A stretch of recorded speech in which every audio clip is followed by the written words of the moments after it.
Hello friends, welcome to my channel PCS with Chauhan. Guys, मेरा नाम है कीरत चौहान और यहाँ पे हम लोग कर रहे हैं, देखिए पीसीएस का एग्ज़ाम आने वाला है। करंट अफेयर्स की हम बात करने जा रहे हैं। अगर आपको 80% करंट अफेयर्स चाहिए और एक ही बुक से चाहिए तो ये बेहतरीन बुक है घटनासार। तो इसे पढ़िए। पीसीएस हो चाहे देखिए यूपी पीसीएस हो चाहे बिहार पीसीएस हो, बहुत सारे जितने भी पीसीएस हैं आसपास वाले वो सारे इससे कवर हो जाते हैं। चाहे हरियाणा ही देखिए यहाँ पे लिखा हुआ है, ठीक है, एमपी है, हरियाणा है, यूपी है, ये सारे इसमें कवर हो जाते हैं। वनडे एग्जाम के लिए अगर आपको करंट अफेयर्स पढ़ना है तो ये बहुत इनफ है बुक, ठीक है। तो आपको 80% करंट अफेयर्स यहाँ से मिल जाएंगे। और इस यहाँ पे ना जो है अप्रैल 2022 से लेकर अप्रैल 2023 तक, यानी पूरे के पूरे एक साल के करंट अफेयर्स आपको इतनी सी ही बुक में मिल जाएंगे, ठीक है। पार्ट 8 हम आज करने वाले हैं गाइस। और ये देखिए मेरा इंस्टाग्राम अकाउंट है, अगर आप चाहें तो फॉलो कर सकते हैं। व्हाट्सएप अगर कोई हेल्प चाहिए तो ज़रूर करिएगा। और गाइस, अगर आपको वीडियो पसंद है तो लाइक करिएगा एंड चैनल को सब्सक्राइब करिएगा। बात करेंगे अब, देखिए अद्यतन सार संग्रह हम कर चुके हैं। अब जो हम करने जा रहे हैं वो राष्ट्रीय घटनाओं की वार्षिकी। बाकी का भी आप देख सकते हैं कि आगे क्या क्या हमें और करना है, ठीक है। तो कुछ भी अच्छा लगे तो चैनल को सब्सक्राइब जरूर कर दीजिएगा दोस्तों। तो दोस्तों अब हम जो करने जा रहे हैं राष्ट्रीय घटनाओं की वार्षिकी, तो चलिए स्टार्ट करते हैं। तो इसको थोड़ा सा कर लेते हैं हम जूम और शुरू करते हैं खेल। यहाँ लिखा है वर्ष 2022 में भारत में बाघों की संख्या बढ़कर कितनी लिखी है, यहाँ पे 3167 हुई है, ठीक है। तो देखिए यहाँ क्या लिखा है, मोदी जी ने 9 अप्रैल 2023, इंपॉर्टेंट डेट याद रखिएगा, को क्या है, प्रोजेक्ट टाइगर के 50 वर्ष पूरे होने पर मैसूरू में आयोजित कार्यक्रम में बाघों की संख्या का नया आंकड़ा जारी किया, ठीक है। तो इसके अनुसार क्या है, 2022 में देश में जो बाघों की संख्या है बढ़कर कितनी हो गई, 3167 हो गई। अगर हम बात करें 2018 की तो उस वक्त कितनी थी, 2967। तो अब बढ़ के कितनी हो गई, 3167, ठीक है। तो फिर नेक्स्ट बात करेंगे कि इस अवसर पर क्या हुआ। प्रधानमंत्री ने क्या है, एक तरफ मतलब ये कहा, इन्होंने कहा कि गर्व की बात है कि एक तरफ हमने आज़ादी के 75 वर्ष पूरे किए और आज भारत में 75% यानी कि 3/4 क्या है, बाघ आबादी है, ठीक है। चलिए आगे बढ़ते। यहाँ लिखा है फिर आगे वर्ल्ड वाइड लाइफ फंड के अनुसार दुनिया भर में 3890 बाघ हैं। तो बाघ गणना की जो रिपोर्ट है ना, उसके अनुसार 4 वर्षों में बाघों की संख्या कितनी बढ़ी है, 200, ठीक है। तो इस अवसर पर मोदी जी ने क्या करा, इंटरनेशनल बिग कैट्स अलायंस यानी कि IBCA की शुरुआत की है, ठीक है। अच्छा, इसमें वो देश शामिल हैं जहां बिग कैट्स प्रजाति के बाघ, शेर, तेंदुआ, हिम तेंदुआ, पूमा, जैगुआर और चीता पाए जाते हैं। ये संगठन क्या है, इसका क्या करते हैं, संरक्षण करते हैं, ठीक है। क्या करते हैं, संरक्षण। अच्छा, इस अवसर पर मोदी जी ने क्या है, अमृतकाल का टाइगर विजन नाम से पुस्तिका का भी विमोचन किया है। अगले 25 वर्ष में बाघ संरक्षण के लक्ष्य रखे हैं इसमें, ठीक है। फिर उन्होंने कहा भारत एकमात्र देश है जहां एशियाई शेर मिलते हैं। इनकी संख्या 2015 में 525 से बढ़कर 2020 में 675 है और 4 साल में जो तेंदुआ है 60% बढ़े हैं, ठीक है। फिर यहाँ है कि वर्ष 1973 में देश में सिर्फ 9 टाइगर रिजर्व थे, ठीक है। और आज इनकी संख्या कितनी हो गई है, 54 हो गई है। और सबसे ज़्यादा बाघ मध्य प्रदेश में यानी कि 526, कर्नाटका में 524, उत्तराखंड में है 442 हैं। तो ये जो 3 राज्य हैं, इन 3 राज्यों को मिला दिया जाए तो 50% जो बाघ है ना वो आपको यहीं 3 राज्यों में मिल जाएंगे, ठीक है। तो वर्तमान में देश में कुल 54 टाइगर रिजर्व्स हैं, ठीक है, जिसके अंतर्गत 75,000 वर्ग किलोमीटर जंगल आता है, ठीक है। यानी कि टोटल भूभाग का 2.4% आता है, ठीक है। तो इसमें लिखा है कि जो बाघ गणना के दौरान 3080 विशिष्ट बाघ की तस्वीरें ली गई। 2018 में जो गणना हुई उसमें 2697 बाघ कैमरा ट्रैप में दर्ज की गई, मतलब इनकी फ़ोटो ली गई थी, ठीक है। फिर के बाघों की विशिष्ट पहचान उनके कोट पैटर्न यानी कि जो धारियाँ होती है ना उससे की जाती है और इसके लिए एक विशेष सॉफ्टवेयर का प्रयोग किया जाता है। इसी के आधार पर बाघों की कुल आबादी कम से कम 3167 होने का आकलन वैज्ञानिक तौर पे मतलब किया गया। कि इसमें ताज़ा गणना में क्या है 6.41 लाख किलोमीटर क्षेत्र का पैदल सर्वे हुआ और 6.41 लाख ही क्या है मानव दिवस लगाए गए। ठीक है, चलिए फिर उसके बाद लिखा है इन सभी आंकड़ों के आधार पर इसे दुनिया का सबसे बड़ा वन्य जीव सर्वे माना गया। चलिए एक बात और समझ में आई।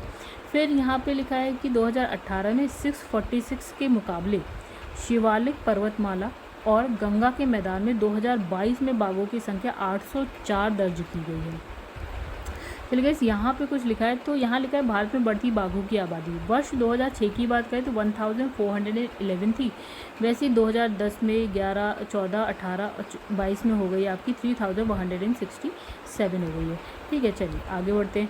तो यहाँ पे देखिए क्या लिखा है, यहाँ लिखा है कि उत्तर प्रदेश और हिमालय के कई नए क्षेत्रों में क्या है हमें बाघ मिले हैं और इसमें क्या है यूपी का शिवालिक वन मंडल अहम माना गया। ठीक है, फिर उसके बाद है बलरामपुर गोंडा श्रावस्ती के सुहेलवा वन्यजीव अभ्यारण्य में बाघों को ज़्यादा संरक्षण की जरूरत मानी गई है। ठीक है, तो यहाँ पे देखिए क्या लिखा है, यहाँ लिखा है विशेष क्षेत्रों में बाघों की संख्या। तो यहाँ लिखा है शिवालिक पर्वतमाला और गंगा के मैदान में 804। ठीक है, फिर उसके बाद बात है मध्य भारत के ऊंचे क्षेत्र और पूर्वी घाट में 1161। ठीक है, और पश्चिमी घाट की बात करें 824 बाघ है। सुंदरवन की बात करें तो 100। उत्तर पूर्वी पर्वतमाला या ब्रह्मपुत्र के मैदान की अगर बात करें 194 बाघ हैं।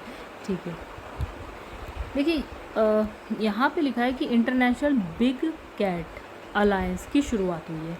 अच्छा, यहाँ देखिए क्या मोदी जी ने क्या है 9 अप्रैल को ही मैसूरू में ये जो IBCA का शुभारंभ किया है। 2019 में मोदी जी ने क्या है पूरी दुनिया से आग्रह किया था कि एशिया में अवैध शिकार और वन्य जीवों से जुड़े जो अवैध कारोबार है उसको रोकने के लिए आपसी सहयोग बढ़ाएं। ठीक है, तो इसी के तहत क्या होता है कि जो IBCA ये बना है। ठीक है, फिर उसके बाद है कि इसमें बाघ हैं, शेर, तेंदुआ, तो बाघ, शेर, तेंदुआ, हिम तेंदुआ, चीता, जैगुआर, पूमा का संरक्षण होगा। इसमें से पहले 5 विडाल वंशी भारत में हैं।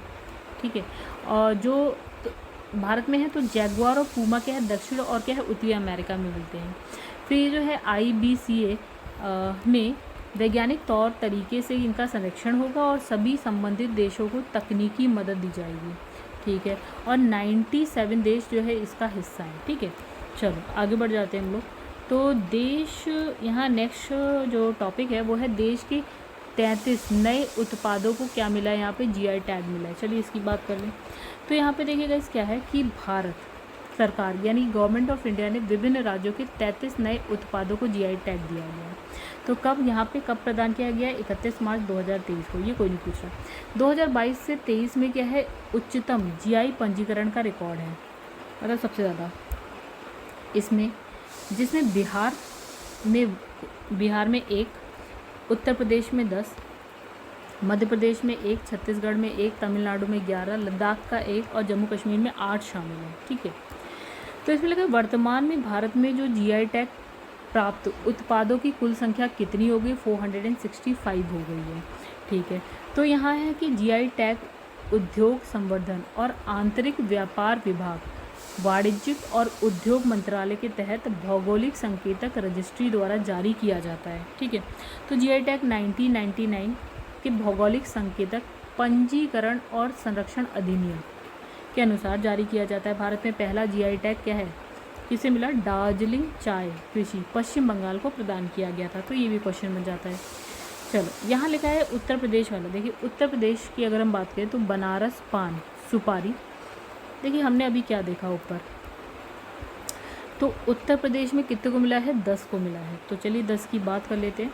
तो देखिए उत्तर प्रदेश में क्या है, यहाँ पे बनारस पान सुपारी, बनारस लंगड़ा आम और वाराणसी शहर के रामनगर भंता बैंगन के साथ आदम चीनी चावल, कहाँ चंदौली, ये है अलीगढ़ ताला, ये है बखीरा पीतल के बर्तन, ये है बांदा शजर पत्थर शिल्प, ये नगीना लकड़ी शिल्प, प्रतापगढ़ आंवला, फिर है हाथरस हींग को जीआई टैग मिला है। तो गाइस देखिए जीआई टैग तो बहुतों को मिला है, तो जो नए हैं ना हम उस पर सिर्फ ध्यान देंगे, मतलब सिर्फ नए नए वालों पे ध्यान दीजिए, इतना ही पढ़ के जाइए, पुराने वाले जीआई टैग कोई नहीं पूछ रहा। चलिए अभी तक उत्तर प्रदेश के कुल कितने उत्पाद हैं जिनको जीआई टैग मिला है? 45, जिसमें से जो है ना 20 तो वाराणसी क्षेत्र में ही है, ठीक है। अच्छा फिर देखिए तमिलनाडु की बात करें तो इसमें लिखा है मंडपराई, मुरुक्कू, पे है कंबन, पनीर, थ्रेचाई अंगूर है, ठीक है। और फिर है आपका मरतंडम शहद। तमिलनाडु के ऊटी, वर्की सहित जो है 11 उत्पादों को क्या मिला है? जीआई टैग मिला है। फिर जम्मू कश्मीर में अगर हम बात करें तो इसमें है रामबन सलाई शहद हो गया, रामबन अनारदाना और बसोहली पेंटिंग सहित जम्मू कश्मीर की जो है 8 उत्पादों को जीआई टैग मिला है। फिर इसके साथ बिहार के मिर्च चावल, मध्य प्रदेश के रीवा सुंदरजा आम, छत्तीसगढ़ के नगरी दुबराज चावल और लद्दाख के सिंह स्कोस को जो है जीआई टैग मिला है। तो 2-4 बार पढ़ेंगे, थोड़ा हल्का बहुत जो है ना दिमाग में रहेगा, आपका पूरा याद नहीं भी होता तो 2-4 बार पढ़ने से आपका एक इमेज सी बनी रहेगी, उतना काफ़ी है, ठीक है, आंसर टिक करने के लिए। ठीक है, नेक्स्ट यहाँ लिखा है नीचे तालिका में उन उत्पादों का वर्गीकरण है जिन्हें जीआई टैग मिला है, ठीक है। तो देखिए यहाँ पे क्या लिखा है, यहाँ लिखा है भौगोलिक संकेतक यानी वही जीआई टैग। फिर लिखा है आपका मरचा चावल, ठीक है, भौगोलिक संकेतक है, माल उत्पाद है और ये हो गया राज्य है, ठीक है। तो देखिए यहाँ लिखा है मिर्चा चावल वही वाली बात है अभी जो हमने पढ़ी वो कृषि, और यहाँ पे है बिहार, कौन सा राज्य? बिहार। फिर है बनारस पान का पत्ता, कृषि जो उत्पाद है कृषि का है, ठीक है। फिर है बनारस लंगड़ा आम, ये भी कृषि से, ठीक है। फिर है रामनगर भंटा बैंगन, ये भी कृषि से है। फिर है आदम चीनी चावल है, ये कृषि से है। फिर है अलीगढ़ ताला, ये भी ये आपका अलीगढ़ ताला जो है हस्तशिल्प से, ठीक है, कृषि से नहीं। और सब ये क्या है? उत्तर प्रदेश, ठीक है। फिर उसके बाद आगे बढ़ते हैं तो यहाँ पे लिखा है आपका बखीरा पीतल के बर्तन हस्तशिल्प। फिर है बांदा सजर पत्थर शिल्प हस्तशिल्प, ये उत्तर प्रदेश के अनुसार है। फिर आपका है नगीना ककड़ी शिल्प हस्तशिल्प। फिर प्रतापगढ़ आंवला कृषि से। फिर हाथरस हिंग, ये है खाद्य सामग्री से, ठीक है। फिर उसके बाद अगर हम बात करें तो यहाँ पे लिए रीवा सुंदरजा आम कृषि से है जो कि मध्य प्रदेश का है, ठीक है। फिर उसके बाद यहाँ पे है लद्दाख सिंह स्कोस यानी कि लकड़ी पर नक्काशी है जो कि हस्तशिल्प से लद्दाख, ये क्या है? यूटी मतलब यूनियन टेरिटरी यानी कि केंद्र शासित प्रदेश। देन नगरी दुबराज चावल है, कृषि से है, छत्तीसगढ़ का है, ठीक है। आइए आगे बढ़ जाते हैं। अब हम तमिलनाडु की भी बात कर लेते हैं। तो इसमें लिखा है मनपराई मुरुकू, ये खाद्य सामग्री है। कुंबुम पन्नी थ्राचाई अंगूर, ये भी कृषि से। फिर है मारतडम शहर, ये प्राकृतिक उत्पाद। ये है ऊटीवर की खाद्य सामग्री। मना मदुराई मिट्टी के बर्तन हस्तशिल्प। यह है सलेम साबुदाना जवारिसी, तो ये है आपका खाद्य सामग्री। देन ऑथूर वेत्रिलई कृषि। यह है नेगामम सूती साड़ी कपड़ा। यह है माइलड़ी पत्थर की नक्काशी हस्तशिल्प। थेक्कल रत्न शिल्प हस्तशिल्प। सोल वंदन वेत्रिलई कहाँ से? कृषि से, ठीक है। उसके बाद हम बात करेंगे जम्मू एंड कश्मीर की, तो बसोहली पेंटिंग हस्तशिल्प। फिर है बसोहली पश्मीना ऊनी उत्पाद वस्त्र कपड़ा। फिर है राजौरी चिकरी वुड क्राफ्ट हस्तशिल्प। फिर भद्रवाह राम माश कृषि से। फिर है मुशक बुद्धजी चावल, ये भी आपका कृषि का है। उधमपुर कलादी डेयरी उत्पाद है, खाद्य सामग्री। फिर रामबन सुलाई शहर कृषि। देन रामबन अनादारा, ये भी आपका कृषि है। अब यहाँ पे जो लिखा है ना, जो हमने देखा था मरचा चावल, जो मिर्चा चावल के दाने का आकार काली मिर्च के समान होता है, ठीक है, इसलिए इसे जो है मरचा चावल या मिर्चा चावल कहा गया, ठीक है। अनाज और गुच्छे में अपनी अनूठी सुगंध के कारण क्या है? चावल सबसे अलग दिखता है, तो इसकी जो सुगंध स्वादिष्टता सुगंधित चूरा चावल के गुच्छे बनाने के गुणों के लिए जाना जाता है, ठीक है। फिर इसके पके हुए चावल में पॉपकॉर्न जैसी सुगंध होती है। ये भुरभुरा बिना चिपचिपा, मीठा, आसानी से पचने वाला होता है चावल जो है। तो दूसरा जो है आपका सुंदरजा आम है, ठीक है। तो जो मध्य प्रदेश के रीवा जिले के गोविंदगढ़ कस्बे में, ठीक है, बहुतायत में बहुत ज़्यादा पाया जाता है। ये फसलों के राजा आम की एक खास प्रजाति है। तो इसमें लिखा है सुंदरजा आम की अनूठी गुणवत्ता क्या है कि इसमें जो है फाइबर की कमी होती है, नेचुरल शुगर की मात्रा कम होती है, जिससे क्या है मधुमेह रोगी भी खा सकते हैं, यानी डायबिटिक पेशेंट इसे खा सकते हैं। फिर सुंदरजा आम के बाद 2023 में क्या होता है, मध्य प्रदेश के कुछ अन्य उत्पादों को जीआई टैग दिया गया, जिसमें क्या है सीहोर का सरबती गेहूँ, फिर मुरैना की गजक, डिंडोरी की गोंड पेंटिंग, देन ग्वालियर का कारपेट, देन उज्जैन की बाटिक प्रिंट, फिर इसमें जबलपुर भेड़ाघाट का स्टोन क्राफ्ट, बालाघाट की वारासी ओनी की साड़ी, ठीक है, शामिल। तो इस तहत मध्य प्रदेश में जो जीआई टैग है उसके कुल टोटल उत्पादों की संख्या कितनी हो गई है, 19, ठीक है। फिर है नागरी दुबराज, धमतरी छत्तीसगढ़ में चावल की एक क्या है पारंपरिक विशेष किस्म है, और ये जो है सुगंधित मध्यम पतले अनाज चावल की किस्म है, और ये चावल जो है सफ़ेद होता है और ऊंचाई में लगभग इतने सेंटीमीटर 135 से 40 सेंटीमीटर 140 सेंटीमीटर। नगरी दुबराज का व्यापक रूप से खीर और पुलाव जैसे मतलब यूज़ होता है खीर पुलाव बनाने में, ठीक है। अब नेक्स्ट यहाँ पे है लद्दाख सिंग्स ये लद्दाखी लकड़ी की नक्काशी के नाम से भी जाना जाता है, और लद्दाख सिंग्स लकड़ी की नक्काशी से संबंधित लद्दाख क्षेत्र की लकड़ी की नक्काशी ने आवश्यकता के अनुसार अपने पारंपरिक उपकरण विकसित किए हैं, और उत्पाद के साथ साथ उपयोग की जगह की आवश्यकता के अनुसार पारंपरिक डिज़ाइन एंड रूपांकन भी विकसित किए हैं। तो गाइस नेक्स्ट जो टॉपिक आ रहा है ना वो है आपका laser interferometer gravitational web observatory India, LIGO India की स्थापना को मंजूरी। क्या है, लीगो इंडिया की स्थापना को मंजूरी, ठीक है। देखिए यहाँ लिखा है जो केंद्र सरकार ने लीगो इंडिया की स्थापना के प्रस्ताव को मंजूरी दे दी। अच्छा, तो जो केंद्रीय कैबिनेट की बैठक में क्या होता है 6 अप्रैल 2023 को 2600 करोड़ की लागत में लीगो इंडिया की स्थापना किए जाने का अंतिम निर्णय लिया गया, ठीक है। तो इसमें लिखा जो परमाणु ऊर्जा विभाग है ना, तो इसने क्या करा, इस बारे में एक बयान दिया। इनने कहा कि ब्रह्मांड की बेहतर समझ, न्यूट्रॉन स्टार, ब्लैक होल जैसी जो खगोलीय अवधारणा है ना उसके अध्ययन के लिए गुरुत्वाकर्षी तरंगों की महत्वपूर्ण भूमिका हो सकती है। तो इन तरंगों की तलाश और उनके स्रोतों का पता लगाने के लिए हमें कम से कम जो है 3 वेधशालाओं की आवश्यकता है, जिसमें से 2 तो ऑलरेडी अमेरिका में स्थापित है, और जो तीसरी वेधशाला है भारत बनाने के लिए पीएम मोदी की उपस्थिति में जो है मार्च 2016 में अमेरिका के साथ समझौता ज्ञापन का हस्ताक्षर हुए थे। ये हो चुका है, तीसरी के लिए हो चुके हैं हस्ताक्षर। तो वैसे इसके संचालन के लिए क्या है परमाणु ऊर्जा, इसका जो संचालन है वो परमाणु ऊर्जा विभाग करेगा, और इसके निर्णय और संचालन में इस विभाग की 3 संस्थाएं और यूजीसी की स्वायत्त बॉडी की हिस्सेदारी होगी, ठीक है। अच्छा, जो परियोजना है उसके लिए महाराष्ट्र के हिंगोली जिले में 174 हेक्टेयर जमीन क्या है अधिग्रहित की जा चुकी है, और परियोजना के लिए पर्यावरणीय मंजूरी भी मिल चुकी है।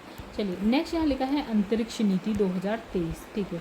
तो इसमें है कि जो अंतरिक्ष कार्यक्रम है उसमें सुधार को लेकर केंद्रीय मंत्रिमंडल की सुरक्षा मामले की जो समिति है उसने 6 अप्रैल 2023 को अंतरिक्ष नीति 2023 को मंजूरी प्रदान की है, ठीक है। अच्छा, तो इस नीति के द्वारा क्या होता है, रणनीतिक क्षेत्र को छोड़कर बाकी अंतरिक्ष क्षेत्र को निजी क्षेत्र के लिए खोल दिया गया है, ठीक है। अब कि अंतरिक्ष क्षेत्र महत्वपूर्ण है, सैन्य उपयोग व अन्य राष्ट्रीय लक्ष्यों के लिए भी इसका प्रयोग होता है, ठीक है।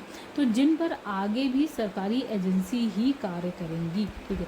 नई अंतरिक्ष नीति के लागू होने के बाद अंतरिक्ष कार्यक्रमों में निजी क्षेत्र की हिस्सेदारी क्या है, बढ़ जाएगी। सरकारी से निजी पे जा रहे हैं तो निजी क्षेत्रों की भी क्या है हिस्सेदारी बढ़ेगी। इससे भारतीय कंपनियों को उपग्रह के निर्माण से लेकर अंतरिक्ष पर्यटन के लिए अपने यान बनाने के अवसर मिलेंगे। ठीक है। अच्छा, निजी कंपनियां भी अपने अंतरिक्ष अभियान शुरू कर सकेंगी।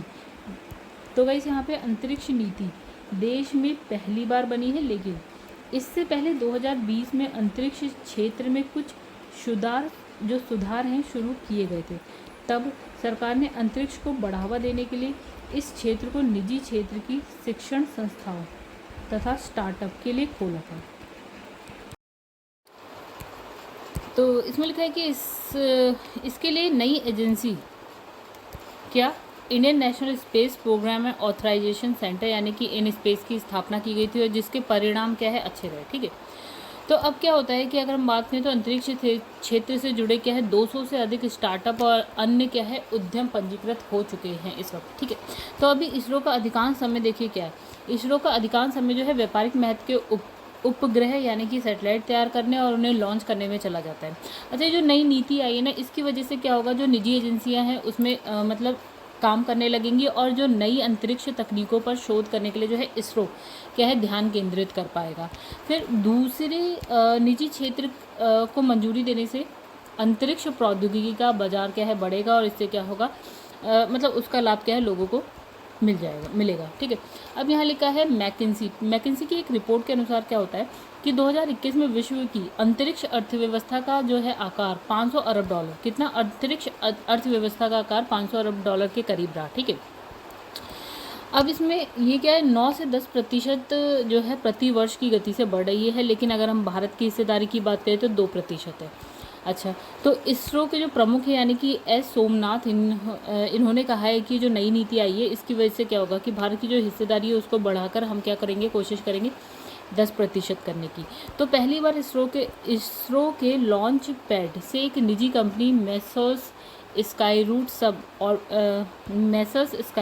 सब ऑर्बिट रॉकेट यानी कि विक्रम-1 का प्रक्षेपण किया गया और एक निजी कंपनी यानी कि आपका अग्निकुल ने लिक्विड इंजन का परीक्षण भी किया है। ठीक है। तो इससे पूर्व क्या होता है कि केंद्र ने 2019 में इसरो से जुड़े कई कार्यों के लिए एक क्या है सार्वजनिक कंपनी, क्या नाम था, न्यू स्पेस इंडिया लिमिटेड की स्थापना की थी, जो इसरो की व्यापारिक संस्थान के रूप में कार्य कर रही है।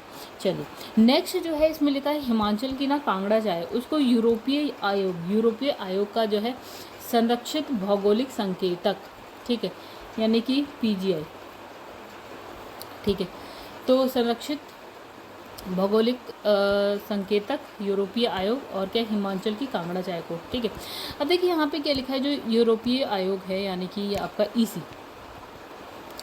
यूरोपियन कमीशन ने भारत में अनूठी क्या कांगड़ा चाय के लिए ये PGI यानी कि संरक्षित भौगोलिक संकेतक प्रदान किया है, जो हिमाचल प्रदेश के कांगड़ा जिले में उगाई जाती है। अच्छा, अब देखिए यहाँ पे क्या लिखा है, तो इसके लिए क्या होता है ना, इसकी अधिसूचना जो है 22 मार्च 2023 को जारी की गई, जो कि 11 अप्रैल 2023 को क्या हो जाएगा, लागू हो जाएगी। अच्छा, तो ये जो चाय है ना उसका PGI का अनुदान ऐसे समय में, मतलब ये जो चाय है, चाय के लिए PGI का अनुदान ऐसे समय में आया ना जब यूरोपीय आयोग ने क्या किया, बासमती चावल को समान दर्जा देने से क्या हो गया, ये पीछे हट गया। अच्छा, कांगड़ा चाय जो है भारत के हिमाचल प्रदेश के कांगड़ा जिले की एक चाय है। 19वीं शताब्दी में क्या होता है कि जो ये कांगड़ा घाटी में काली चाय और जो हरी चाय दोनों का उत्पादन किया जाता रहा है। ठीक है, 19वीं शताब्दी से किया जाता रहा है। ठीक है। फिर इसमें है नेक्स्ट की कांगड़ा चाय को जो है 2005 में क्या GI टैग मिल गया। अच्छा, तो फिर जो GI टैग उन उत्पादों को दिया जाता है मतलब उत्पादों पर उपयोग किए जाने वाला संकेतक है जिनकी क्या है एक विशिष्ट भौगोलिक उत्पत्ति होती है और उस मूल कारण ही उसकी मतलब और उस मूल कारण ही इसकी क्या है गुणवत्ता और प्रतिष्ठा होती है। ठीक है। अब देखिए दार्जिलिंग चाय की बात करें तो 2004 में सबसे पहला यही था दार्जिलिंग चाय जिसे हमें GI टैग मिला है, भारतीय उत्पाद। ठीक है। अब है जो आपका है यूरोपीय आयोग, क्या है यूरोपीय परिषद के साथ मिलकर यूरोपीय संघ की क्या है कार्यकारिणी का हिस्सा है। ठीक है, मतलब इसने कहा ये जो है ये इसके साथ मिलकर इसका जो है इसकी कार्यकारिणी का हिस्सा है। ठीक है। अब देखिए नेक्स्ट आता है भारत दुनिया का दूसरा सबसे बड़ा क्या है सौर उत्पादक देश है। अच्छा, तो देखिए यहाँ पे क्या लिखा है, इंडियन ब्रांड इक्विटी फाउंडेशन की रिपोर्ट आई है 2000 अप्रैल 2023 में प्रकाशित हुई है। उसके अनुसार के भारत 2026 तक दुनिया का दूसरा सबसे बड़ा सौर ऊर्जा उत्पादक देश बन जाएगा, अग्रसर है, मतलब बन जाएगा, ठीक है। अच्छा, रिपोर्ट में कहा गया है कि सौर विनिर्माण क्षमता जो है भारत की सौर विनिर्माण क्षमता जो है 2020 में 10 मेगावाट से बढ़कर 2030 तक कितनी 50 मेगावाट होने की संभावना है, हो जाएगी, संभावना है, ठीक है। अच्छा, क्षमता में इस वृद्धि से लगभग क्या है 3 लाख प्रत्यक्ष रोजगार और 9 लाख जो है अप्रत्यक्ष रोजगारों का सृजन होगा। अच्छा, नवीकरणीय ऊर्जा और क्या है सौर ऊर्जा मिशन जैसी पहल पर क्या है सरकार के ध्यान के कारण क्या हो रहा है, सौर विनिर्माण उद्योग को बढ़ावा मिल रहा है। और सरकार ने क्या है घरेलू सौर विनिर्माण को बढ़ावा देने के लिए विभिन्न नीतियों और योजनाओं की शुरुआत करी है। जैसे अगर हम बात करें तो इसमें लिखा है प्रोत्साहन PLI योजना, ठीक है। तो इस योजना के तहत क्या है कि सरकार ने सौर PV खंड के लिए 4500 करोड़ रुपए यानी कि अप्रॉक्स $600 मिलियन का बजट जो है निर्धारित किया। तो एक ये हो गई, ठीक है। दूसरा यहाँ पे लिखा है कि अच्छा, जिससे क्या है 10 गीगावाट विनिर्माण क्षमता जो है सृजित होगी, ठीक है। अब देखिए इसमें लिखा है कि भारत की जो है ना कई भारतीय कंपनी, मतलब कई भारतीय कंपनियां भी जो है सौर विनिर्माण में निवेश कर रही हैं। फॉर एग्जांपल पहला देखिए यहाँ लिखा है अडानी सोलर, तो ये कहाँ गुजरात में 1.2 गीगावाट सोलर सेल और मॉड्यूल मैन्युफैक्चरिंग फैसिलिटी स्थापित की है। दूसरा यहाँ लिखा है टाटा पावर सोलर की बेंगलुरु में 1.1 गीगावाट की क्षमता वाली विनिर्माण इकाई है, ठीक है। जबकि तीसरा यहाँ लिखा है बॉरी एनर्जी की महाराष्ट्र और गुजरात में 3 सुविधाओं में फैली 2 गीगावाट की क्षमता है, ठीक है। तो अन्य कंपनियों के साथ इन कंपनियों के आने वाले वर्षों में क्या है अपनी क्षमता बढ़ाने की उम्मीद है, मतलब ये अपनी क्षमता बढ़ाएंगी। तो यहाँ पे जैसे लिखा है कि 1.2 गीगावाट ये गीगावाट, तो इसको बढ़ाने का इनका वो है प्रयास चल रहा है। अच्छा, नेक्स्ट यहाँ पे है कि भारत को यूनाइटेड नेशन सांख्यिकी आयोग, नारकोटिक्स, ड्रग्स और UNHIV कार्यक्रम में समन्वय बोर्ड में सदस्य चुना गया भारत को, ठीक है। अब देखिए जो कि ये क्या है कि अंतर्राष्ट्रीय क्षेत्र में देश की बढ़ती क्या है उपस्थिति का संकेतक है, कि मतलब जो ये सदस्य चुना जा रहा है तो ये अंतर्राष्ट्रीय क्षेत्र में क्या है देश की यानी कि भारत की बढ़ती उपस्थिति का संकेतक है। अच्छा, इसका निर्णय जो है ना 6 अप्रैल 2023 को कहाँ संयुक्त राष्ट्र आर्थिक और सामाजिक परिषद में आयोजित एक बैठक के दौरान जो है मतदान से किया गया कि सदस्य चुना जाएगा। अच्छा, जो हमारे विदेश मंत्री यानी कि S जयशंकर ने इस उपलब्धि का श्रेय जो है सांख्यिकी विविधता और जनसांख्यिकी के भारत की विशेषज्ञता को दिया है, ठीक है। अच्छा, सांख्यिकी आयोग में जो है भारत की सदस्यता 4 वर्ष के लिए होगी और जिसकी शुरुआत कब से होगी 1 जनवरी 2024 से होगी, ठीक है। चलिए आगे बढ़ते हैं। तो देखिए यहाँ पे क्या लिखा है, इसमें लिखा है जो मादक पदार्थ रोकथाम आयोग अंतर्राष्ट्रीय मादक पदार्थ नियंत्रण संधियों को लागू किए जाने पर जो है निगरानी रखता है, ठीक है। मतलब मादक पदार्थ रोकथाम आयोग है जो अंतर्राष्ट्रीय मादक पदार्थ नियंत्रण संधियों पर निगरानी रखता है, ठीक है। अच्छा, वहीं संयुक्त राष्ट्र एड्स कार्यक्रम समन्वय बोर्ड HIV एड्स की रोकथाम के लिए रणनीतिक दिशा निर्देश प्रदान करता है, ठीक है। दूसरा मतलब एक हमने इसकी बात कर ली, एक हमने इसकी बात कर ली, क्या क्या काम करता है, ठीक है। अच्छा, यहाँ लिखा है कि भारत, दक्षिण कोरिया, संयुक्त अरब अमीरात यानी कि UAE, चीन के साथ जो है एशिया प्रशांत देशों की श्रेणी से 2 सीटों के लिए प्रतिस्पर्धा कर रहा था, ठीक है। तो भारत, दक्षिण कोरिया, UAE और चीन के साथ, ठीक है, एशियाई प्रशांत क्षेत्रों की श्रेणी में 2 सीटों के लिए क्या कर रहा था प्रतिस्पर्धा कर रहा था। पहले दौर के मतदान में क्या होता है दक्षिण कोरिया को 23 मत मिले थे, जबकि चाइना और UAE को 1915 मिले थे, ठीक है। दक्षिण कोरिया, चाइना, UAE, ओके। फिर दूसरा दौर हुआ, फिर क्या होता है चाइना और दक्षिण कोरिया को 25 वोट मिल गए, जिसके ये बराबरी पे आ गए। फिर क्या है परिषद की जो है प्रक्रिया के नियमों के अनुसार क्या है गुप्त मतदान के 2 निर्णायक दौर के बाद क्या है लॉटरी के माध्यम से दक्षिण कोरिया को दूसरी सीट के लिए चुना गया, ठीक है। तो चलिए, मतलब एक भारत हो गया, एक दक्षिण कोरिया हो गया। अब लिखा है कि इंडिया जस्टिस रिपोर्ट 2022 की बात कर लेते तो हाल ही में टाटा ट्रस्ट द्वारा इंडिया रिपोर्ट या इंडिया जस्टिस रिपोर्ट 2022 जारी की गई है। तो इस रिपोर्ट का ये क्या है, तीसरा संस्करण है। पहला 2019 में आया, दूसरा 2020 में आया था। ठीक है, तो रिपोर्ट में जो महत्वपूर्ण तथ्य हैं उसकी बात कर लीजिए। तो देखिए यहाँ पे लिखा है कि ये जो रिपोर्ट है उसके अनुसार, तो गाइस फिर से देखते हैं, इसमें लिखा है कि इस रिपोर्ट के अनुसार क्या है कि जो हाई कोर्ट है वो 1108 न्यायाधीश यानी कि जो जजेस हैं उनकी स्वीकृत संख्या की तुलना में जो है 778 न्यायाधीशों के संग कार्य कर रहा है। ठीक है, और अगर हम अधीनस्थ न्यायालय की बात करें तो इसमें जो है स्वीकृत संख्या कितनी है, 24,631, और कितनों के संग, कितने न्यायाधीशों के संग काम कर रहा है, तो 19,288। ठीक है, अगर हम यहाँ पे लिखा है कि उच्च न्यायालय के स्तर पर केस की उच्चतम औसत पेंडेंसी की अगर बात करें तो उत्तर प्रदेश में कितनी 11 उच्चतम औसत जो पेंडेंसी उत्तर प्रदेश में 11.34 वर्ष में। ठीक है, उसके बाद वेस्ट बंगाल 9.9 वर्ष का स्थान है। ठीक है, तो इसमें लिखा है जो उच्च न्यायालय में सबसे कम औसत पेंडेंसी कहाँ, त्रिपुरा 1 साल, और सिक्किम 1.9 ईयर, और मेघालय 2.2, ये सबसे कम है। और यहाँ टॉप पे हमने देखा कि यूपी है, वेस्ट बंगाल है। ठीक है, अब इसमें लिखा है एक होता है केस क्लियरेंस रेट की बात हो रही है। तो इसमें लिखा है एक वर्ष में कुल दर्ज किए गए मामले में से जो निपटाए गए मामलों की संख्या का अनुपात। ठीक है, मतलब कुल कितने हुए और कितने निपटा दिए गए। तो CCR यानी कि this one case clearance rate, तो CCR का 100% से अधिक होना दर्शाता है कि लंबित मामलों की संख्या क्या है, कम हो रही है। ओके, चलो आगे बढ़ते हैं। तो इसमें लिखा है जो रिपोर्ट है उसके अनुसार 2018-19 के दौरान क्या है, केवल 4 उच्च न्यायालयों का CCR 100% या उससे अधिक रहा है। ठीक है, लेकिन हालांकि 2022 में क्या होता है कि 100% या उससे अधिक जो CCR वाले उच्चतम न्यायालयों की संख्या कितनी हो गई, 12 थी। ठीक है, कितनी थी, 12। ओके, सबसे अधिक जो CCR वाले उच्चतम न्यायालय उसमें न्यायालयों की बात करें तो केरल है। तो इसकी कितनी है CCR यानी कि केस क्लियरेंस रेट जो है वो है 156 है।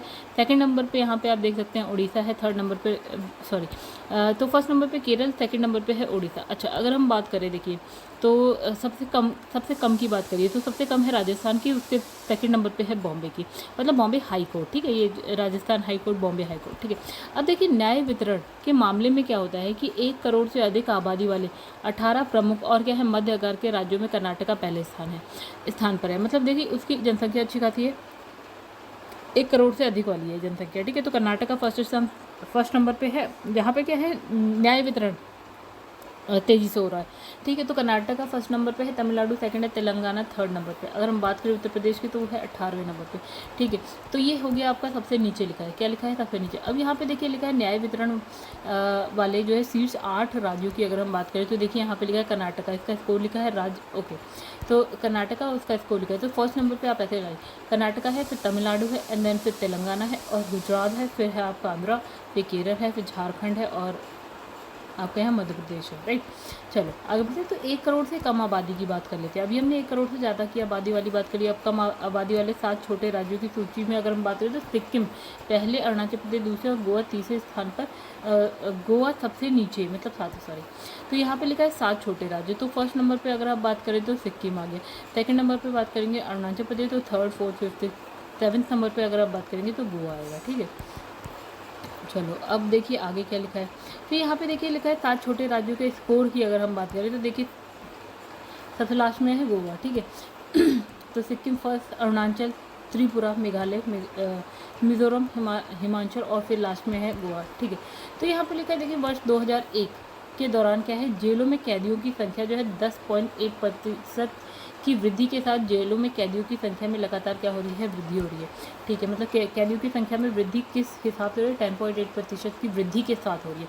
तो कैदियों की कुल संख्या की बात करें तो उसमें से जो 77% कैदी जो है आपका अंडर ट्रायल है, क्या है, अंडर ट्रायल है 77%। ठीक है, अच्छा, देश के उच्च न्यायालय और जिला अदालतों में जो है 4.9 करोड़ मामले क्या है, लंबित हैं। ठीक है, तो ये बहुत ज़्यादा है। अच्छा, 2020 से 22 के बीच उच्च न्यायालयों में महिलाओं के प्रतिनिधित्व में लगभग जो है 2% की वृद्धि हुई है, और जिला अदालत स्तर पर जजों की कुल संख्या में महिलाओं की संख्या कितनी हो गई आपकी, 35% है। फिर जो ये आपका है IJR, मतलब जो ये रिपोर्ट है उसके अनुसार जो है राज्य कानूनी सहायता सेवा प्राधिकरणों ने मुआवजे की मांग करने वाले 97,037 आवेदनों में से जो है 66 का ही निपटारा किया है। अच्छा, जो रिपोर्ट है उसमें centre for social justice, Commonwealth human right initiative हो गया, TISS प्रयास हो गया, दक्ष हो गया, विधि सेंटर फॉर लीगल पॉलिसी हो गया, हाउ इंडिया लाइफ के सहयोग से जो टाटा ट्रस्ट द्वारा जारी की गई है। चलिए ठीक है।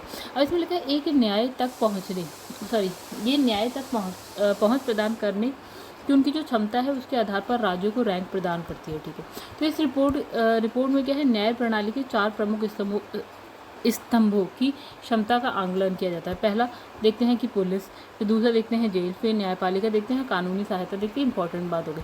चलिए अब नेक्स्ट आता है इसरो के सबसे बड़े भारी रॉकेट यानी कि LVM-3 द्वारा जो है 36 उपग्रह का क्या किया गया है, सफल प्रक्षेपण यानी कि लॉन्च किया गया है। 36 जो है सैटेलाइट्स को लॉन्च किया गया। अब देखिए इसरो ने क्या किया कि 26 मार्च 2023 को भारत का सबसे बड़ा और भारी यानी कि LVM-3 लॉन्च व्हीकल मार्क 3, ठीक है, एल व्हीकल मार्क 3, ठीक है, रॉकेट जो है कहाँ, श्रीहरिकोटा के सतीश धवन अंतरिक्ष केंद्र से लॉन्च किया थी। ठीक है। अच्छा, ये जो रॉकेट है ना अपने साथ ब्रिटेन स्थित क्या नेटवर्क एक्सेस एसोसिएटेड लिमिटेड के जो है 36 उपग्रह को अंतरिक्ष में पृथ्वी की निचली कक्षा जो है उसमें सफलतापूर्वक क्या करेगा, स्थापित करेगा, जो पृथ्वी की सबसे निचली कक्षा है। तो इसरो ने क्या है इससे पहले वन वेव के 36 उपग्रह को जो है 2022 को सफलतापूर्वक लॉन्च किया था। ठीक है। चलिए वन वेव अंतरिक्ष में क्या है, पृथ्वी की निचली कक्षा में 616 से अधिक उपग्रहों के समूह को पूरा कर लेगा। तो इससे क्या है, विश्व में ब्रॉडबैंड सेवाएं और बेहतर हो जाएंगी। ठीक है, मतलब ब्रॉडबैंड सेवाओं के लिए। अच्छा, इसरो की ये सफलता देश की महत्वाकांक्षी पहले मानव युक्त गगनयान मिशन के लिए क्या है, वैज्ञानिकों के उत्साह को और बढ़ा देती है। मतलब एक मिशन होने वाला है गगनयान मिशन, तो उसके लिए मतलब थोड़ा सा आपको ना और भी प्रोत्साहन मिल जाता है इसरो को। तो इसरो ने इस लॉन्च के लिए जो है जिस विशालकाय LVM-3 रॉकेट का जो प्रयोग किया है उसमें जो तकनीक प्रयोग की गई है वह गगनयान मिशन में भी प्रयोग की गई है। अच्छा, इस रॉकेट में जो है आपका S-200 मोटरों का प्रयोग किया गया है जो गगनयान मिशन के लॉन्चर्स के समान ही है। और इसरो के मिशन मतलब अभी एक मिशन जो है ना गगनयान की भी बात होगी आगे। ठीक है, तो हम कह रहे हैं कि इसमें भी वही चीज़ यूज़ की गई है जो उसमें, तो इससे ये हो रहा है कि जो गगनयान मिशन है ना कि वो जब हम करेंगे तो वो उसमें सफलता के चांसेस शायद इन्हें ज़्यादा लगेंगे। अच्छा, इसरो के मिशन जो है आपका कंट्रोल सेंटर्स में इसरो के अध्यक्ष ने कहा है कि जो 200 मोटर्स को जिस प्रकार डिज़ाइन किया गया है वह गगनयान के लिए क्या है, सटीक है। ठीक है, तो इस रॉकेट में और भी कई सुधार किए गए जिसका लक्ष्य आगे के चरणों और प्रणालियों में से ज़्यादा क्या है ह्यूमन रेटेड बनाना है। ठीक है। अच्छा, यहाँ लिखा है कि 43.5 मीटर लंबा 643 टन वजनी ये जो LVM-3 है रॉकेट श्रीहरिकोटा स्थित जो रॉकेट पोर्ट के दूसरे लॉन्च पैड से छोड़ा गया। ठीक है, कोई नहीं पूछ रहा। रॉकेट में कुल जो है 5805 किलो वजन का जो है पेलोड है। ठीक है, पेलोड कितना है, तो भाई पेलोड एक बार आप देख लीजिएगा 5800 पेलोड है, किलोग्राम पेलोड है। तो इसरो ने अब बयान में कहा है कि यूके स्थित जो वन वे समूह के 36 इंटरनेट उपग्रहों को उसकी सही कक्षा में सफलतापूर्वक स्थापित कर दिया गया है। ठीक है, तो यहाँ लिखा है कि जो रॉकेट लॉन्च होने से 19 मिनट बाद क्या है उपग्रहों के अलग होने की प्रक्रिया शुरू हो गई थी और वन वेव ने सभी उपग्रहों के से सिग्नल प्राप्त होने की पुष्टि भी की। अच्छा, तो ये जो रॉकेट है उसका एक जो है स्टेज अंतरिक्ष प्रक्षेपण वाहन है जो उपग्रह को जियो सिंक्रोनस ट्रांसफर ऑर्बिट्स यानी कि GTO में लॉन्च करने के लिए संचालित किया जाता है। अच्छा, तो यहाँ पे लिखा 643 टन वजनी 3 चरणों वाला रॉकेट का पहला चरण जो है तरल ठोस ईंधन से संचालित, देखिए इसमें का 3 चरण है। ठीक है, तो अगर हम पहले चरण की बात करें तो इसमें क्या है, ठोस ईंधन है, मतलब सॉलिड फ्यूल है, सॉलिड। ठीक है, ठोस है, तो ये समझने वाली बात है कि ईंधन जो है ठोस है, तरल है कहता है। अच्छा, तो पहले वाले में जो पहला चरण है उसमें ठोस है और इसमें क्या लगा है, 3 जो है स्ट्रैप अप मोटर लगे हुए हैं। अच्छा, दूसरे चरण की बात करें तो तरल है, यानी कि लिक्विड है, ठीक है। दूसरे चरण में क्या है, लिक्विड है, और इस मतलब तरल ईंधन से संचालित है। और जो तीसरा चरण है, यानी कि ये वाला ऊपर सबसे ऊपर वाला होता है, वो होता है क्रायोजेनिक इंजन। इसके द्वारा संचालित जो ईंधन के रूप में क्या है, तलीकृत ऑक्सीजन और हाइड्रोजन का उपयोग करता है। मतलब जो क्रायोजेनिक इंजन है वो ईंधन के रूप में क्या करता है, जो लिक्विड ऑक्सीजन और हाइड्रोजन का उपयोग करता है, ठीक है। तो इसमें क्या है, वन वेव के लिए न्यू स्पेस इंडिया लिमिटेड का ये दूसरा मिशन है। अच्छा, इसमें network access associated limited Britain के वनवे समूह की क्या है, संचार कंपनी है। अच्छा, तो इसमें क्या है, ब्रिटिश सरकार, भारत की भारतीय एंटरप्राइजेस, फ्रांस की यूटेलसेट, जापान की सॉफ्टबैंक, अमेरिका के ह्यूज नेटवर्क, दक्षिण कोरिया की डिफेंस कंपनी हनवा की हिस्सेदारी है, ठीक है इसमें। अच्छा, ये जो उपग्रह आधारित सेवा उपलब्ध कराने वाली क्या है, एक संचार कंपनी है, और इसका मुख्यालय कहाँ पे है, लंदन में है। चलिए नेक्स्ट यहाँ पे लिखा है लद्दाख और मयूरभंज विश्व के महानतम स्थान, ठीक है। तो कौन कौन से, लद्दाख और मयूरभंज। अच्छा, देखिए लिखा है कि जो प्रतिष्ठित अमेरिकी पत्रिका है जिसका नाम है टाइम्स ने क्या किया, 2023 के लिए विश्व के महानतम स्थानों की क्या है, वार्षिक सूची जारी करी। अच्छा, 50 स्थानों वाली सूची में जो है भारत के लद्दाख और उड़ीसा का कौन सा, मयूरभंज जिला शामिल है। तो इम्पॉर्टेंट हो गया, इम्पॉर्टेंट है ये दो, तो याद रख लीजिएगा, ठीक है, टाइम्स ने दिया है, ठीक है। अच्छा, इसमें लिखा है कि जो लद्दाख को सूची में कौन सा स्थान दिया गया, 31, और मयूरभंज को दिया 32। अच्छा, आसपास है। अच्छा, विश्व के महानतम स्थानों की सूची को तैयार करने के लिए पत्रिका ने अपने नेटवर्क के जरिए क्या है, रोमांचक अनुभव प्रदान करने वाले स्थानों के नामांकन मांगे। यानी इसने क्या है, रोमांचक अनुभव प्रदान करने वाले स्थानों के नामांकन मांगे हैं। अच्छा, टाइम की वरिष्ठ संपादक यानी कि एम्मा बारकर बोनोमो के अनुसार इस सूची में शामिल कई स्थानों पर क्या है, पर्यावरणीय प्रभाव के कारण क्या है, पर्यटन समिति यात्रा कर सकते हैं, ठीक है, सॉरी, पर्यटन सीमित यात्रा कर सकते हैं, मतलब पर्यावरणीय प्रभावों के कारण पर्यटक जो है आपका सीमित यात्रा कर सकते हैं। और कुछ स्थान अपनी प्राकृतिक सुंदरता की रक्षा के लिए क्या है, अधिक स्थायी पर्यटन प्रथाओं को लागू कर रहे हैं, ठीक है। आगे बढ़ते, तो इसमें लिखा है कि मयूरभंज के बारे में बात करते हुए पत्रिका ने कहा है कि यह क्या है, अत्यधिक दुर्लभ काले बाघ को देखने के लिए पृथ्वी का एकमात्र स्थान है, मयूरभंज, ठीक है। फिर लद्दाख के पहले गांव का उल्लेख किया। टाइम्स ने क्या है, लद्दाख के पहले गांव का उल्लेख किया जिसे भारत का पहला डार्क स्काई रिजर्व नामित किया गया है, ठीक है। फिर लद्दाख आश्चर्यजनक अल्पाइन परिदृश्य और तिब्बती बौद्ध संस्कृति के लिए टाइम्स की सूची में शामिल हुआ है, ठीक है। तो ये तो पता होना चाहिए कि लद्दाख क्यों है, मयूरभंज क्यों। तो यहाँ पे लिखा है कि टाइम्स पत्रिका ने जो है नवंबर 2022 में सिमलीपाल राष्ट्रीय उद्यान के फिर से खुलने का उल्लेख है। और यह उद्यान जो है एशियाई हाथी, दुर्लभ काले बाघों, रॉयल बंगाल टाइगर सहित जो है स्तनधारियों की 40 से अधिक प्रजातियों का घर है। और साथ ही यहाँ के प्राचीन मंदिर भी दुनिया के सबसे मनोरम स्थल है, ठीक है। आगे बढ़ते हैं, तो देखिए यहाँ पे लिखा है टाइम्स की सूची में विश्व के 5 स्थान लिखे। एक तो अमेरिका का है टम्पा, ठीक है। फिर अमेरिका का ही है लिमेट घाटी। फिर है नॉर्थ अमेरिका में ही आपका रियो ग्रांडे है। फिर अमेरिका का है टक्सन, और फिर है अमेरिका का है योसेमाइट राष्ट्रीय उद्यान, ठीक है।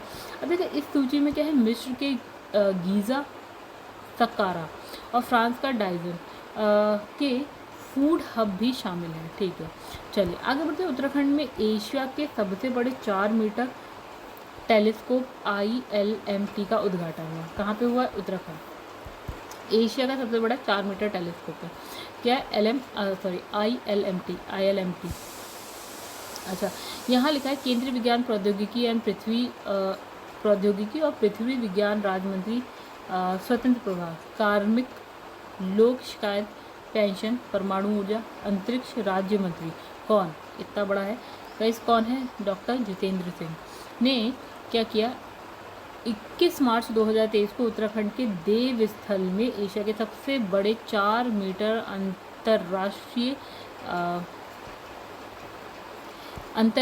अंतर्राष्ट्रीय इंटरनेशनल लिक्विड मिरर टेलीस्कोप यानी कि ILMT का उद्घाटन किया। ठीक है, चलिए जितेंद्र सिंह ने किया। अब यहाँ लिखा है कि आर्यभट्ट प्रेक्षण विज्ञान शोध संस्थान, तो Aryabhatta Research Institute of Observational Science AREES ने घोषणा की कि विश्व स्तरीय 4 मीटर इंटरनेशनल यानी कि जो ये है आपकी ILMT आप सुदूर और गहन आकाशीय अंतरिक्ष का पता लगाने के लिए तैयार है। ठीक है, तो इसने जो है मई 2022 में के दूसरे सप्ताह में अपना पहला जो है प्रकाश प्राप्त किया। ठीक है, अब लिखा है ये जो है जो टेलीस्कोप है भारत सरकार ने विज्ञान प्रौद्योगिकी विभाग के अंतर्गत स्वायत्त संस्था AREES उत्तराखंड के नैनीताल जिले में देवस्थल स्थित वेधशाला परिसर से 2450 मीटर की ऊंचाई पर स्थापित किया है। अच्छा, तो केंद्रीय विज्ञान प्रौद्योगिकी मंत्री यानी कि जितेंद्र सिंह ने बताया कि ILMT के सहयोग से भारत के आर्यभट्ट प्रेक्षण विज्ञान शोध संस्थान, बेल्जियम के लीज विश्वविद्यालय, बेल्जियम की रॉयल वेधशाला, पोलैंड की पोजनान वेधशाला, उज्बेक विज्ञान एकेडमी के उलुगबेक खगोलीय संस्थान, उज्बेकिस्तान के राष्ट्रीय विश्वविद्यालय, ब्रिटेन के कोलंबिया विश्वविद्यालय, लंदन विश्वविद्यालय, मॉन्ट्रियल विश्वविद्यालय, टोरंटो विश्वविद्यालय, याक विश्वविद्यालय और कनाडा के विक्टोरिया विश्वविद्यालय के शोधकर्ता शामिल हैं इसमें। तो गाइस इतना एक बार फिर से पढ़िएगा तब आपको याद हो पाएगा। तो इसने कहा ILMT 4 मीटर व्यास का घूमने वाला क्या है दर्पण है। 4 मीटर मतलब ये गोल सा है, इसका जो ये वाला है व्यास कितना है 4 मीटर, और ये घूमने वाला क्या है एक दर्पण है। इसे मुख्यतः खगोलीय प्रेक्षकों के लिए जो है डिज़ाइन किया गया है।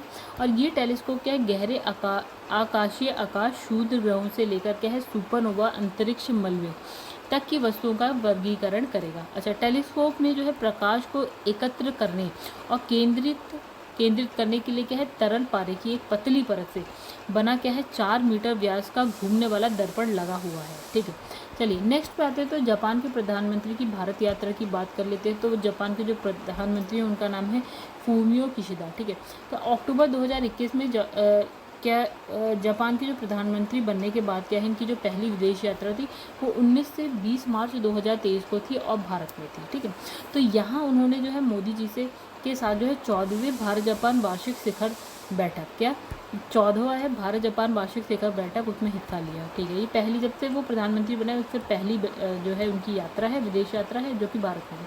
अच्छा, जो मोदी क्या है नरेंद्र मोदी और प्रधानमंत्री नरेंद्र मोदी और उनके जो जापानी समकक्ष जो मतलब ये हैं फूमियो किशिदा ने 20 मार्च को भारत जापान वैश्विक रणनीतिक साझेदारी का विस्तार करने का संकल्प लिया और साथ में कहा कि ये शांतिपूर्ण स्थिर समृद्ध हिंद प्रशांत के लिए महत्वपूर्ण है। तो दोनों प्रधानमंत्रियों के बीच वार्षिक शिखर वार्ता के दौरान क्या है 2 समझौतों पर क्या होता है हस्ताक्षर होता है। तो हैदराबाद हाउस में दोनों प्रधानमंत्रियों ने भारत जापान द्विपक्षीय समझौते में हुई जो प्रगति है उसकी समीक्षा करी और रक्षा उपकरणों, प्रौद्योगिकी सहयोग, व्यापार, स्वास्थ्य, डिजिटल साझेदारी पर जो है विचारों का क्या करा आदान प्रदान किया है। अच्छा, शिखर बैठक के बाद जारी संयुक्त प्रेस वक्तव्य में प्रधानमंत्री मोदी ने क्या कहा कि जापान भारत विशेष रणनीतिक वैश्विक साझेदारी हमारे जो है साझा लोकतांत्रिक मूल्यों, अंतर्राष्ट्रीय पटल पर क्या है कानूनों के सम्मान पर आधारित है। राइट, तो इस साझेदारी को मजबूत बनाना दोनों देशों के लिए क्या है महत्वपूर्ण है और इससे जो हिंद प्रशांत क्षेत्र में शांति, समृद्धि और क्या है स्थिरता को बढ़ावा मिलेगा। अच्छा, मोदी जी ने बताया कि सेमीकंडक्टर और अन्य महत्वपूर्ण जो प्रौद्योगिकियों में विशिष्ट आपूर्ति श्रृंखला के महत्व पर भी दोनों नेताओं के बीच क्या है चर्चा हुई। अच्छा, पिछले साल क्या भारत में 5 लाख करोड़ येन यानी कि अगर हम भारतीय रुपए में बात करते हैं तो 3,20,000 करोड़ रुपए के निवेश के जापान के लक्ष्य का उल्लेख करते हुए मोदी जी ने कहा कि कि ये संतोष का विषय है और इस दिशा में क्या है अच्छी प्रगति हुई है। अच्छा, तो मोदी जी ने जो है भारत जापान औद्योगिक प्रतिस्पर्धात्मक भागीदारी की स्थापना का भी उल्लेख किया है और कहा है कि Mumbai Ahmedabad high speed rail परियोजना पर भी हम जो है तेज़ी से आगे बढ़ रहे हैं।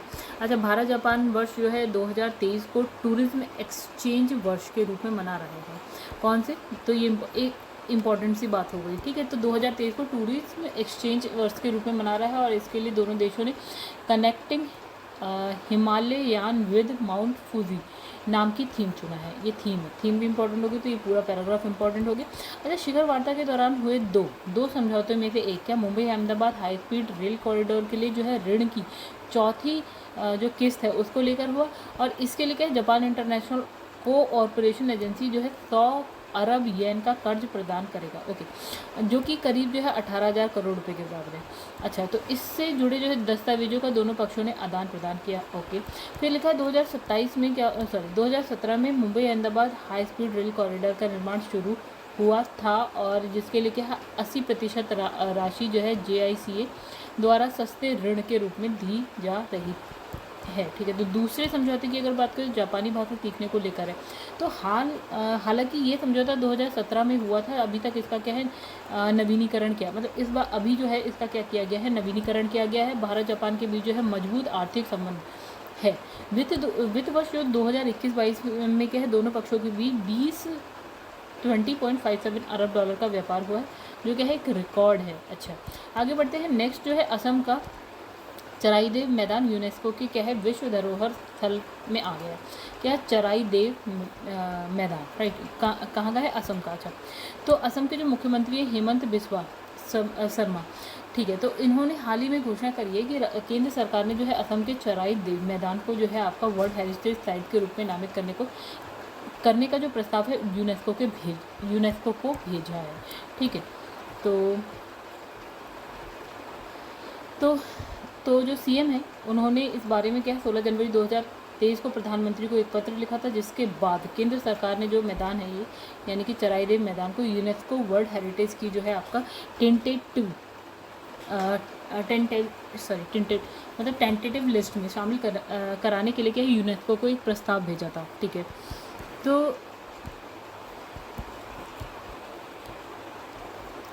तो चराई मैदान को भारत में यूनेस्को वर्ल्ड हेरिटेज की टेंटेटिव लिस्ट की जो है 52 साइट्स में जो है स्थान मिला है।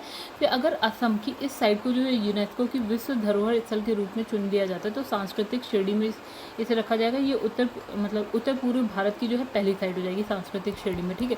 तो इसमें लिखा है कि असम का ये जो चराई देव मैदान है वो असम के पुराने राजवंश यानी कि अहोम साम्राज्य से संबंधित है और इसकी स्थापना जो है चाओ लुंग फ्यू काफा ने जो है 1253 में की थी और इसमें क्या है असम के पिरामिड के रूप में भी जाना जाता है इसको। और ऐतिहासिक स्थल यानी कि शिवसागर शहर से लगभग जो है ये 28 किलोमीटर दूर स्थित है। अच्छा, ये जो चराई देव मतलब है उसको क्या है अहोम राजवंश की टीले वाला दफन प्रणाली के रूप में जाना जाता है और ये जो मैदान है अहोम साम्राज्य के कब्रिस्तान थे और अहोम समुदाय के लिए क्या है एक पवित्र स्थल, ठीक है। फिर इसमें ये जो मैदान है इसका महत्व जो है असम के अहोम समुदाय के बीच बहुत अधिक है और अहोम राजवंश की पहली राजधानी रही है। अच्छा, तो चराईदेव गुवाहाटी से कितना 400 किलोमीटर पूर्व में स्थित है।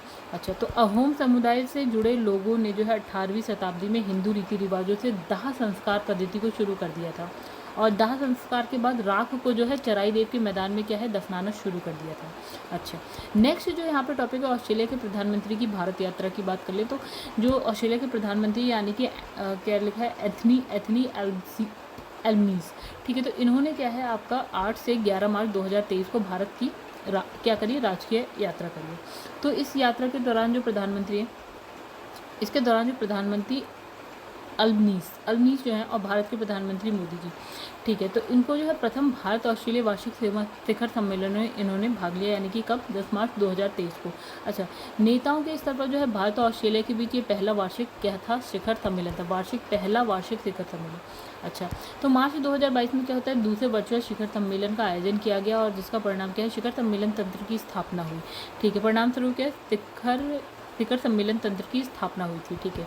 प्रथम भारत ऑस्ट्रेलिया वार्षिक शिखर सम्मेलन का संयुक्त बयान जारी किया गया और दोनों देशों के बीच क्या है, ऑडियो वर्चुअल सह निर्माण ऑडियो वर्चुअल को प्रोडक्शन समझौते पर हस्ताक्षर किया गया और इसके तहत दोनों देशों की जो निजी अर्ध सरकारी और सरकारी संस्थाएं एक साथ फिल्मों का निर्माण करने के लिए क्या है, अनुबंध करते हैं। ठीक है, और खेलों में सहयोग पर जो है खेलों में सहयोग पर, एक तो हो गई फिल्म की बात, दूसरा हो गई खेलों में जो सहयोग है उस पर समझौते पर भी हस्ताक्षर किए गए। अच्छा, दोनों पक्षों में जो है सौर कार्यबल यानी कि सौर पर एक और कार्यबल की स्थापना को सहमति व्यक्त करी है। ठीक है, और नवाचार में आगे सहयोग के लिए भारत के अटल इनोवेशन मिशन और राष्ट्रीय वैज्ञानिक और औद्योगिक अनुसंधान संगठन के बीच क्या है, आशय पत्र पर हस्ताक्षर हुए हैं। अच्छा, प्रधानमंत्री एंथनी ने क्या है, अहमदाबाद के नरेंद्र मोदी स्टेडियम में भारत और ऑस्ट्रेलिया के बीच क्या है, बॉर्डर गावस्कर सीरीज के चौथे मैच के पहले दिन का खेल देखा बैठ के। अच्छा, चलो आगे बढ़ जाते हैं फिर। तो यहाँ पे लिखा है, गुजरात में प्रवेश के दौरान क्या होता है, जो प्रधानमंत्री ऑस्ट्रेलिया के उन्होंने क्या है, डिकन विश्वविद्यालय की एक सभा में हिस्सा लिया और भारत में एक विदेशी परिसर खोलने वाला जो है पहला विदेशी विश्वविद्यालय है ये, और ये जो है Gujarat international finance tech city Gandhinagar में स्थित है। ठीक है, तो ये विश्वविद्यालय क्या है आपका, ये विश्वविद्यालय परिसर जो है साइबर सुरक्षा व्यापार विश्लेषण में जो है पाठ्यक्रम प्रदान करेगा। ओके, तो वर्तमान यात्रा के दौरान क्या है, पीएम एल्बनीज, तो ये जो है भारत के स्थानीय रूप से निर्मित जो विमान वाहक पोत है यानी कि आईएनएस विक्रांत का दौरा करने वाले जो है पहले विदेश नेता होंगे। तो आईएनएस विक्रांत का दौरा करते हुए जो है एल्बनीज ने कहा कि ऑस्ट्रेलिया के लिए भारत क्या है, एक शीर्ष सुरक्षा दावेदार है। भारत और ऑस्ट्रेलिया के बीच आर्थिक सहयोग और व्यापार समझौते का जो है परिवर्तनकारी समझौता है। ठीक है, जो व्यापार और निवेश में क्षमता के अगले स्तर को स्पष्ट करता है। अच्छा, दिसंबर 2022 में क्या होता है कि लागू भारत ऑस्ट्रेलिया ECTA के अनुसार ऑस्ट्रेलिया से भारत को 85% से अधिक क्या माल निर्यात और अब टैरिफ मुक्त यानी कि शून्य है। ठीक है, वे भारत से ऑस्ट्रेलिया को जो है 96% जो है निर्यात टैरिफ मुक्त है। ओके, तो यात्रा के दौरान दोनों देशों ने जो है छात्रों और पेशेवरों को लाभ पहुंचाने के लिए एक क्या है, मोबिलिटी समझौते पर बातचीत के साथ आगे बढ़ने का निर्णय लिया है। तो भारत और ऑस्ट्रेलिया ने जो हाल ही में एक दूसरे की शैक्षणिक योग्यता को मान्यता देने के लिए क्या है, एक तंत्र को अंतिम रूप दिया। तो इस संबंध में समझौते पर छात्रों, पड़ोसियों, पेशेवरों को लाभ होगा। ऑस्ट्रेलिया ने भारत को इस साल जो है सितंबर तक तालिस्मान सेबर अभ्यास में शामिल होने के लिए आमंत्रित किया, जो ऑस्ट्रेलिया के लिए क्या है, एक बड़ा ऑपरेशन है। अच्छा, 2021 में दोनों देशों के बीच द्विपक्षीय व्यापार जो है आपका $27.5 बिलियन 27.5 बिलियन अमेरिकी डॉलर था, जिसे अगले 5 वर्षों में क्या $50 बिलियन तक पहुंचाने की संभावना है। राइट, और फिर है नेक्स्ट आपका है वित्त वर्ष 2022 में क्या है, भारत ऑस्ट्रेलिया का नवा सबसे बड़ा व्यापारिक जो है भागीदार था। चलिए, यहाँ लिखा है जर्मन चांसलर है जिनका नाम है ओलाफ शॉल, उनका क्या होता है, भारत दौरा। चलिए पढ़ते क्या लिखा है। तो इसमें लिखा है 25 से 26 फरवरी 2023 को जर्मन चांसलर ओलाफ शॉल्ज क्या है 2 दिवसीय दौरे पर भारत आया और इस दौरान क्या है, उन्होंने भारतीय प्रधानमंत्री नरेंद्र मोदी के साथ प्रतिनिधि स्तर की वार्ता करी और इसमें क्या है, नवाचार प्रौद्योगिकी पर जो है सहयोग बढ़ाने के लिए देश ने एक विजन स्टेटमेंट पर हस्ताक्षर किया। अच्छा, विजन स्टेटमेंट में कहा गया कि 1974 में हस्ताक्षरित वैज्ञानिक अनुसंधान तकनीकी विकास में सहयोग के तहत दोनों देश संस्थागत रूप से विज्ञान प्रौद्योगिकी अनुसंधान नवाचार में सहयोग का एक लंबा इतिहास साझा करते हैं। ठीक है, तो वार्ता के बाद दोनों देश जो है ग्रीन हाइड्रोजन पर सहयोग करने पर सहमत हुए। Indo German green hydrogen task force का गठन सितंबर 2022 में किया गया था, जिसे अब अंतिम रूप दिया गया। अच्छा, जर्मनी जो है इंडो पैसिफिक ओशन इनिशिएटिव यानी कि IPOI में भी शामिल है। दोनों देश green and sustainable development partnership की प्रगति पर चर्चा की और इसे जो प्रधानमंत्री मोदी ने मई 2022 में छठे IGC यानी अंतर सरकारी परामर्श के दौरान बर्लिन में लॉन्च किया था, ओके। तो फिर इसमें लिखा है कि जो है ग्लासगो में COP26 के दौरान भारत और जर्मनी द्वारा घोषित जलवायु लक्ष्य 2030 में समाप्त हो जाएंगे, अतः ये संयुक्त घोषणा दोनों देशों को अपने संबंधित उद्देश्यों को प्राप्त करने में मदद करेगा। यह जर्मनी भारत में अपना विकास सहयोग पोर्टफोलियो के तहत जो है 10 बिलियन यूरो की एक अतिरिक्त प्रतिबद्धताएं भी जो है प्रदान करेगा। तो यहाँ लिखा है भारत ने जो है हिंद महासागर में बढ़ते चीनी प्रभुत्व को देखते हुए जो है नौसेना की 6 पारंपरिक पनडुब्बियों के निर्माण के लिए जर्मनी के साथ क्या है चर्चा करी है, और त्रिकोणीय विकास सहयोग के तहत भारत और जर्मनी तीसरे देशों में विकास परियोजनाओं पर काम करने पर सहमत हुए हैं, जिसमें से निम्नलिखित 4 परियोजनाएं जो है कार्यान्वयन के विभिन्न चरणों में, जैसे एक है कैमरून, तो इसमें लिखा है रूटेड एपिकल कटिंग्स, ठीक है। तो तकनीक के जरिए क्या है आलू के बीज का उत्पादन हो गया। दूसरा है मलावी, तो इसमें लिखा है कृषि और खाद्य प्रणालियों में महिलाओं के लिए कृषि व्यवसाय इनक्यूबेटर मॉडल, ठीक है। नेक्स्ट आपका है घाना में सतत आजीविका और आय सृजन के लिए बांस आधारित उद्यमों का विकास, फिर पेरू के विकास और सामाजिक कार्यक्रम की योजना, ठीक है। अच्छा, यहाँ लिखा है 2020-21 में क्या होता है 21.07 बिलियन अमेरिकी डॉलर के कुल व्यापार के साथ जर्मनी यूरोप में भारत का सबसे बड़ा क्या है व्यापारिक साझेदार है, जो यूरोपीय बाजार में जो है 17.4% हिस्सेदारी रखता है, ठीक है। हालांकि ये चीन के साथ जो है कुल व्यापार के जो है 10% से भी कम है, ओके। तो इसमें लिखा है जर्मनी अप्रैल 2000 से जो है भारत में 7वां सबसे बड़ा जो है प्रत्यक्ष मतलब एफडीआई मतलब प्रत्यक्ष विदेशी निवेशक है, राइट। अब यहाँ पे लिखा है 2000 से लेकर 2019 तक जो है भारत में जर्मनी का कुल जो एफडीआई वो 11.9 बिलियन अमेरिकी डॉलर है। अच्छा, जर्मनी का जो है यूरोपीय संघ के माध्यम से भारत के साथ जो है द्विपक्षीय व्यापार और क्या है निवेश समझौता यानी कि BTIA है, ओके। यहाँ लिखा है वार्षिक शिक्षा स्थिति रिपोर्ट की अगर हम बात करें तो हाल ही में क्या होता है 2022 के लिए 17वीं वार्षिक शिक्षा स्थिति रिपोर्ट जारी की गई। तो इस रिपोर्ट के प्रत्येक 4 वर्ष के अंतराल मतलब इस जो रिपोर्ट है उसको प्रत्येक 4 वर्ष के अंतराल पर जारी किया जाता है। तो इसमें देश के जो है 616 जिले के इतने गाँव में लगभग जो है 7 लाख बच्चों का सर्वेक्षण किया जाता है। अब इसमें लिखा है कि 6 से 14 वर्ष के जो बच्चे हैं उनका जो नामांकन दर है पिछले 15 वर्षों में 95% से ऊपर हो गया। अच्छा, कोरोना महामारी के दौरान क्या होता है स्कूल बंद होने के कारण क्या था नामांकन के जो आंकड़ों में वृद्धि हुई है। नामांकन के आंकड़ों में वृद्धि हो गई और नामांकन दर जो 2018 में कितना था 97.2% से बढ़कर अब कितना हो गया 98.4% हो गया। अच्छा, सरकारी विश्वविद्यालयों में जो नामांकन